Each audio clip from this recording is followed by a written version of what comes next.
తెలంగాణ రాష్ట్రంలో ఎన్నికలు వస్తే తప్ప మరి క్షేత్రస్థాయిలో బీజేపీ కనబడదని పలు విమర్శలు వినిపిస్తున్నాయి. ఎందుకంటే ఇప్పటికే తాజాగా అటు కాంగ్రెస్ పార్టీ అదేవిధంగా బీఆర్ఎస్ పార్టీ కూడా పోటాపోటీగా సవాలు విసురుకుంటున్నటువంటి పరిస్థితులు మనం చూస్తున్నాము.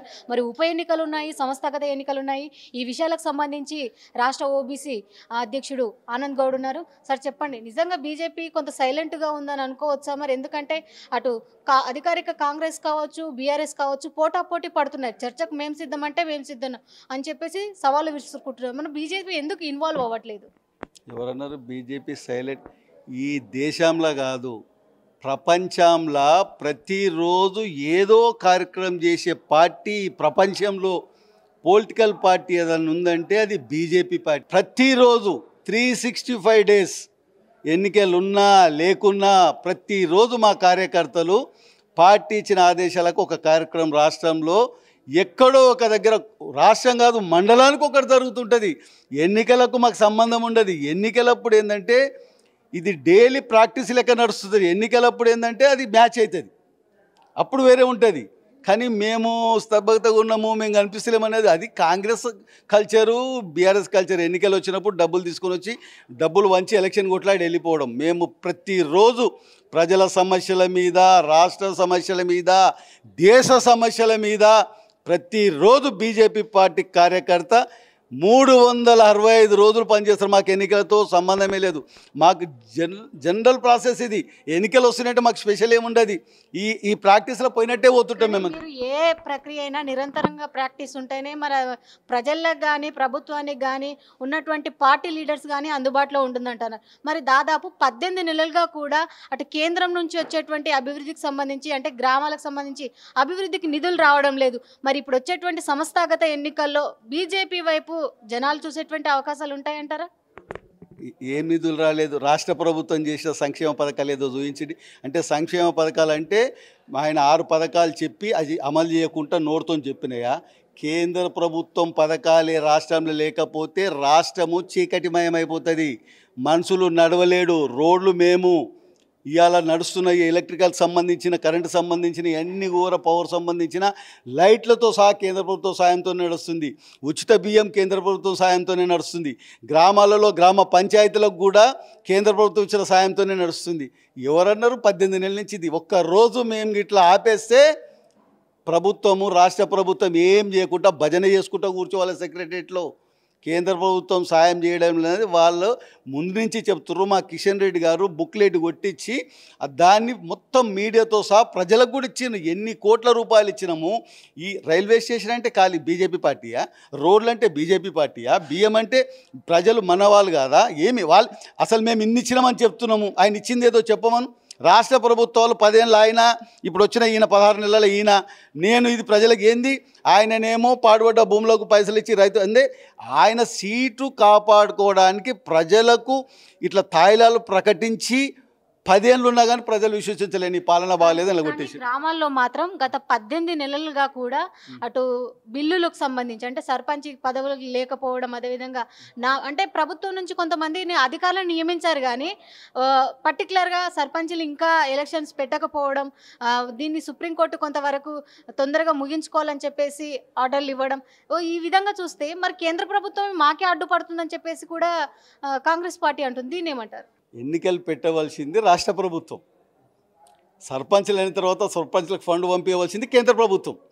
మీ పని మీరు పూర్తి చేసుకోకుండా మీరేదో రిజర్వేషన్లు అడ్డుపెట్టి దాన్ని మీ చేతులు ఉన్నది మీరు చేయకుండా కేంద్రానికి బిల్లు పంపించి ఇవాళ మళ్ళీ అంటుండు కదా, ఇప్పుడు మేము న్యాయ నిపుణులతో మాట్లాడి రేపే అనుకుంటా, రేపు క్యాబినెట్లో పెట్టి మేము ముందు పెడతామంటుండు. ఇవన్నీ తప్పించుకునే ప్లాన్లు. కానీ మా కేంద్ర ప్రభుత్వం ఎక్కడ కూడా ఏ విషయంలో కూడా రాష్ట్రాలంటే ఎవరి మాయే కదా. ఇప్పుడు భారతదేశంలో తెలంగాణ రాష్ట్రం అనేది ఒక రాష్ట్రం. ఈ రాష్ట్రం మాది కాదు. ఆ 2 రాష్ట్రాల వాళ్ళు ఉన్నంత మాత్రాన మాది కాదు అనం కదా. ఈడ మాకు మంత్రులు ఉన్నారు, కేంద్ర మంత్రులు, ఎంపీలు ఉన్నారు, ఎమ్మెల్యేలు ఉన్నారు. కాబట్టి బీఆర్ఎస్ మాట కానీ కాంగ్రెస్ మాటలు కానీ ప్రజలు విశ్వసిస్తలేరు. ప్రజలకు తెలిసిపోయింది. ఇవాళ ఎన్నో సంవత్సరాలు కాంగ్రెస్ ప్రభుత్వాన్ని చూసినాం, మళ్ళీ ఈ 16 నెలలు చూసినాం. 10 సంవత్సరాల నుండి నీళ్ళు, నిధులు, ఉద్యోగాలు అన్నీ తీసుకొస్తాం. ఆంధ్ర తెలంగాణ అలాగైతే ఇది బంగారు తెలంగాణ వచ్చి ఆయన ఇల్లు బంగారం చేసుకొని తెలంగాణ రాష్ట్రాన్ని మిగులు రాష్ట్రాన్ని అప్పుల రాష్ట్రం చేసి ఫామ్ హౌస్లో వండుకున్నారని కూడా చిన్న చిన్న గ్రామాలల్లో పెద్దవాళ్ళకు 70-80 ఏళ్ళ ముసలి వాళ్ళకు కూడా తెలిసిపోయింది. ఇవాళ అందరూ అనుకుంటున్నారు దేవుని లాంటి పాలన, దేశాన్ని రక్షించే వ్యక్తి నరేంద్ర మోడీ గారు లాంటి వారి, ఆయన వస్తేనే మన ఈ అప్పుల పాలు పోతాము, మన పిల్లలకు ఉద్యోగాలు వస్తాయి, మన బ్రతుకులు బాగుపడతాయి. ఈ అప్పు చేసినోడు చేసి నాశనం అయిపోతాడు, రాష్ట్రాన్ని నాశనం చేస్తాడు. రాబోయే కాలంలో బీజేపీనే గెలిపించుకోవాలని ప్రజలు నిర్ణయం తీసుకున్నారు. ఆ నిర్ణయాన్ని చూసి భయపడి ఆ రిపోర్ట్ వచ్చి 2 పార్టీలు గిల్లుకుంటున్నారు, ఎక్కడికోటి ఇట్లా వణుకుతున్నారు. కానీ ఇప్పుడు 2 పార్టీలు కూడా మాకు ప్రధాన ప్రతిపక్ష పార్టీయే గట్టి పోటీ, బీజేపీ ఓన్లీ ఎక్స్ట్రా ప్లేయర్ అని చెప్పేసి ప్రభుత్వ పార్టీ అంటుంది. దీన్ని ఏ విధంగా చూస్తారు? మొన్న తెలిసింది కదా, నిలబడితే 8 ఎంపీలు గట్టి వాళ్ళు, మరి ఎవరు వచ్చారు? ఆయన గట్టి అయినా ఫామ్ హౌస్లో కూర్చుని గట్టి అనుకుంటున్నా. మరి అదే అనుకోమను, ఈయన కూడా కూర్చుంటాడు పోయి, ఈయన కూడా ఫామ్ హౌస్ కట్టుకోవచ్చు అక్కడికన్నా, ఈయన పోయి నెక్స్ట్ ఆయనే కట్టుకోవాలి. అది తెలివిలేని మాటలు. వాళ్ళకు భయం లేనివాడు ఎప్పుడు కూడా మాకు ఎవరు వచ్చినా ఏముంది, మాకు మేమే గట్టి అని చెప్పుకోవాలి. ఈయన గట్టి కాదు, ఆయన గట్టి, ఈయనని మెప్పియడానికి ఆయనని మెప్పియనికి మాట్లాడము, అది తెలివిలేనితనము. అతి స్పీడ్గా మాట్లాడుతూ ఏం మాట్లాడుతారో అర్థం కాదు. జర ఆలోచించి మాట్లాడుతారు, మెల్లగా మాట్లాడుతారు, ఆలోచించి ఏ సబ్జెక్ట్ మీద మాట్లాడంటే ఈ ఫ్లోలో మాట్లాడతారు. చూసాం ఏదో వస్తే టకటకట అనేస్తారు, తర్వాత ఆలోచిస్తారు. జూబ్లీ హిల్స్ ఉప ఎన్నికను ఏ విధంగా ఛాలెంజింగ్గా తీసుకుపోతుంది బీజేపీ? ఉప ఎన్నికలంటే బీజేపీకి పెట్టని కోట. ఉప ఎన్నికలు వచ్చిందంటే గెలిచే చూపిస్తాం. ఎందుకంటే ఎక్కడ బీఆర్ఎస్ ప్రభుత్వంలో కూడా ఉప ఎన్నికలకు వస్తే అత్యధికంగా మెజార్టీగా మేమే గెలిచినాం అయిన వాటిలలో. అంటే ఇప్పుడు మమ్మల్ని చూసి వాళ్ళు భయపడాలి, టీం ఇది ఉప ఎన్నిక వస్తే ఈ టీమును తట్టుకోవడం కష్టమని వాళ్ళు అనుకోవాలి. మాది ఉప ఎన్నిక ఉన్నా లేకున్నా, ఎన్నికలు ఉన్నా లేకున్నా మేము ప్రజల సమస్యలమై పోరాటం చేస్తాం. ప్రజలకు ఏం కావాలనో కేంద్రం నుండి కానీ, మా కేంద్ర మంత్రి కానీ, మా ఎంపీలు కానీ, ఎమ్మెల్యే కానీ ప్రజల గురించి ఆలోచించే పార్టీ బీజేపీ. ఎందుకంటే ఈ దేశంలో 11 సంవత్సరాలు దాటిన నరేంద్ర మోడీ గారి ప్రభుత్వంలో ఎప్పుడన్నా మీ మీడియా పరంగా పలాని కేంద్ర మంత్రి స్కామ్లో ఉన్నాడు, పలానా ఎంపీ స్కామ్లో ఉన్నాడు, ఎమ్మెల్యే స్కామ్లో ఉన్నాడు, పలాని కార్పొరేటర్ స్కామ్లో ఉన్నాడు, అవినీతి చేసిన ఒక్క వార్త చూపెట్టండి.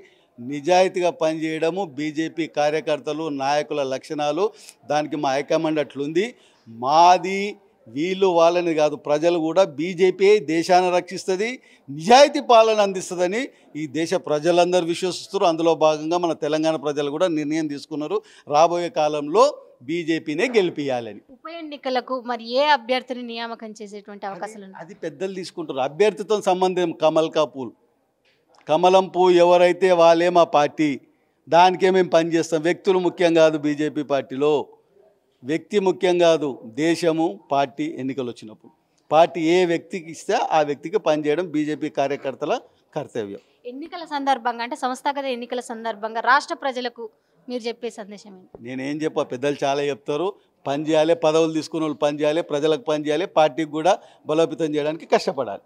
ఇక రాష్ట్రంలో ఏ ఎన్నికలు వచ్చినా, ఉప ఎన్నికలు కావచ్చు, సంస్థాగత ఎన్నికలు కావచ్చు, గట్టి పోటీ ఇచ్చేటువంటి పార్టీ బీజేపీ పార్టీ అంటున్నారు రాష్ట్ర ఓబీసీ అధ్యక్షుడు ఆనంద్ గౌడ్. వీడియో జర్నలిస్ట్ రంజిత్తో రాణి, బీజేపీ రాష్ట్ర కార్యాలయం.